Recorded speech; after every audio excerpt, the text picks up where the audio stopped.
My 20 years in Nigeria are certainly the best years of my life.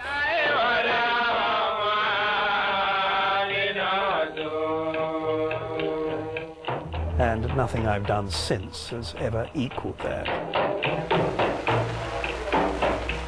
A small plot of English earth is John Smith's patch today.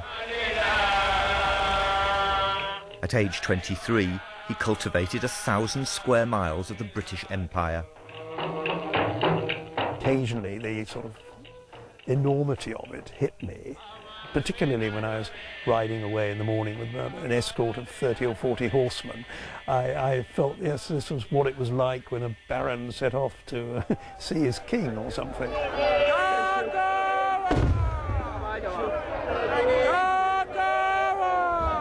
Now he's going back to see independent Nigeria at 50. I did put out his Panama hat, but he says he's not taking that. He's taking his trilby. So. Suits your age. Suits my age, yes. The BBC is reuniting him with one of the Nigerians he trained to take over from the British after independence. In a remarkable relationship, John Smith and Suleiman Baffa have remained friends for half a century. Now they're going on a journey together to find out what the empire accomplished.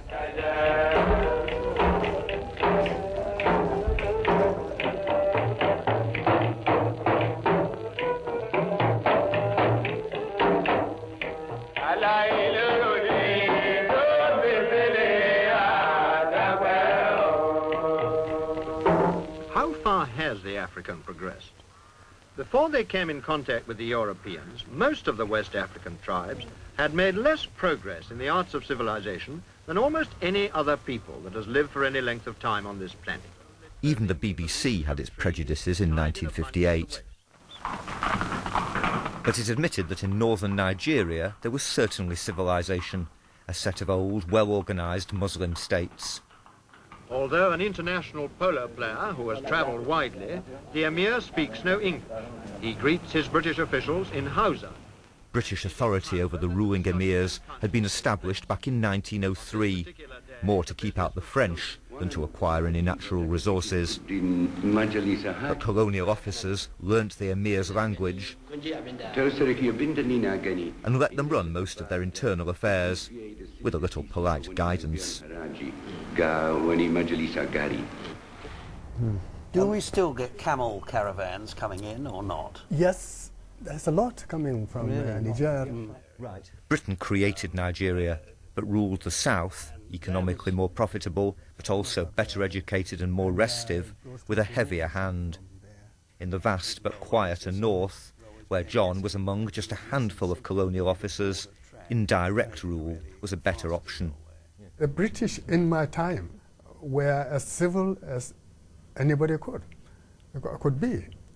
Now, the common man didn't feel any different from what it was before.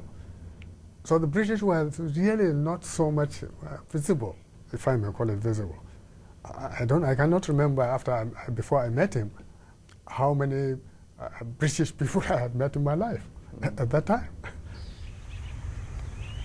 Suleiman grew up in the countryside, little changed even today, that John was sent out to inspect just days after he arrived. Here we are in very typical countryside. The rain just come. Sandaiki. And Lafia Babu Gajia. And the only difference is he's not dressed as he would have been in 1950, because he's wearing shirt and trousers, and then he would have been in a benti, a loincloth. And that's all? And that's all, yes. This is the sort of path I would have been travelling on from village to village, day by day, mounted on horse. I'd have been accompanied by a good many other horsemen, probably as many as 20 sometimes, or 30 in prosperous Kano. It was firm policy of the administration that cadets like myself should only use horses. And if we tried to buy a car of our own, I think we might well have found ourselves dismissed. He asked questions about every aspect of life, took notes, prepared recommendations, but his power was limited. We were essentially, if you like, flying the flag. And my little Union Jack would be hoisted over the hut I stayed in the evening, the Zari.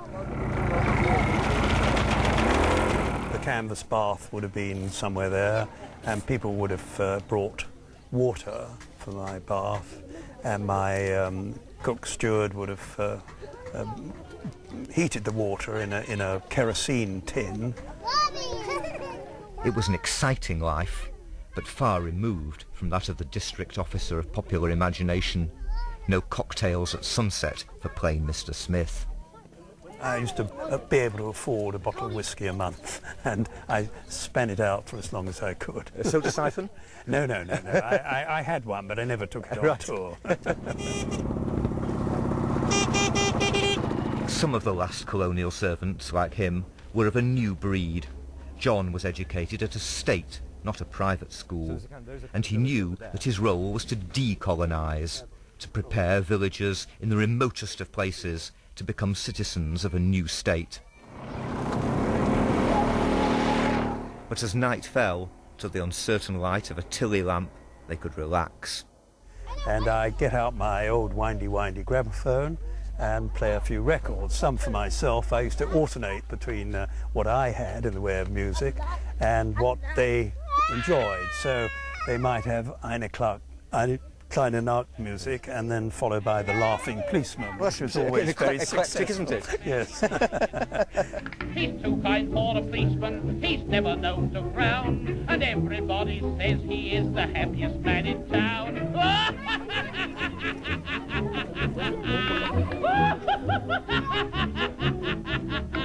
It was really very lonely, a very lonely life, because most of the time I was on my own without anybody who spoke English. Elsewhere in Nigeria, district officers had better opportunities for R&R, but the 1950s were an Indian summer for colonialism. Already, a new native elite was hungry for power. In the capitals of any West Coast colony, you may meet many Africans whose intelligence and ability is equal or superior to our own. I asked Mrs. Moore, whom I met at a dinner party, whether she looked forward to the British leaving. Well, I would say I'm looking forward to it, but I don't know that they will ever leave completely.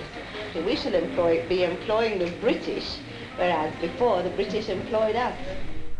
It's a very touching moment as the Union Jack is brought down in darkness and the Nigerian flag is gradually taking its place.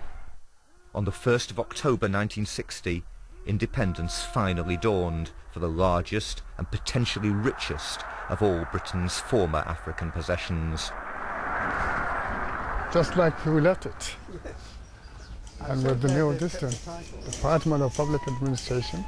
But John Smith stayed on.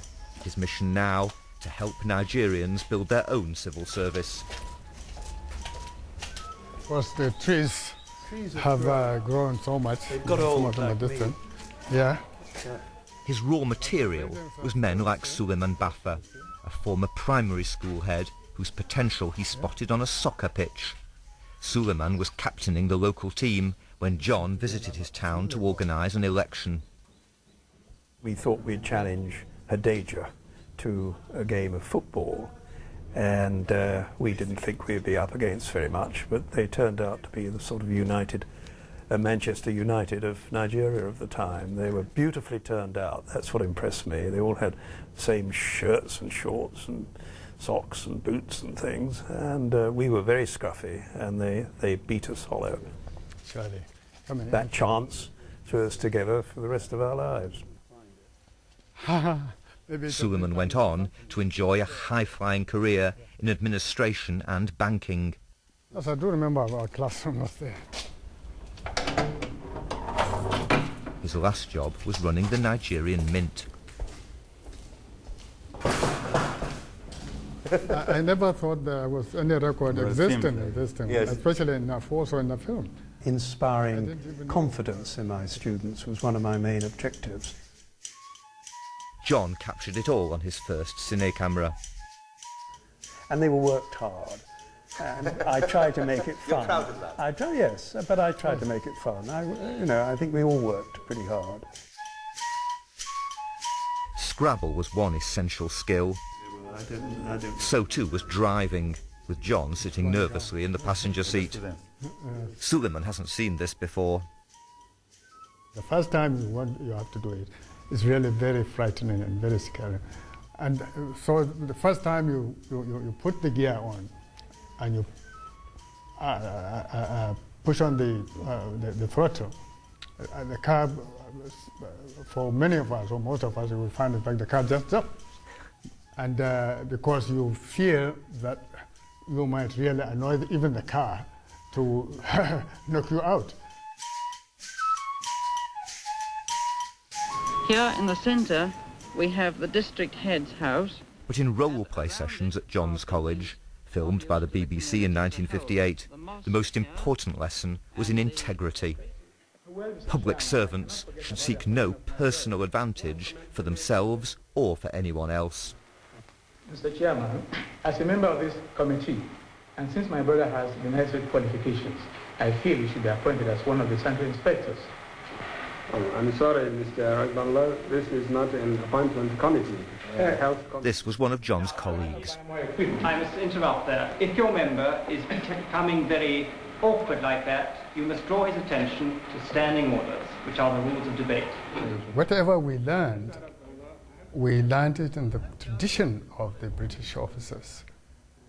And that is in the sense that you have to do everything consciously, believing that you are doing the right thing. If in any way you thought it was not right, then don't do it. But for Nigeria, the lesson didn't stick. Today's students were born into a country that had become a byword for corruption. The civil service expanded very, very tremendously immediately after the states were created. So a lot more people had to be employed and so forth. And all those were new people. And these new people were fresh, many of them and so forth. So certainly there was going to be some kind of dilution. Of quality? Of quality, definitely. What proportion of the civil service would you think was honest today? There's a lot of hush-hush. Hush-hush? Yes. What does that mean? Yes. Wishy-washy. Wishy-washy? Yes. That is dealing that is not proper.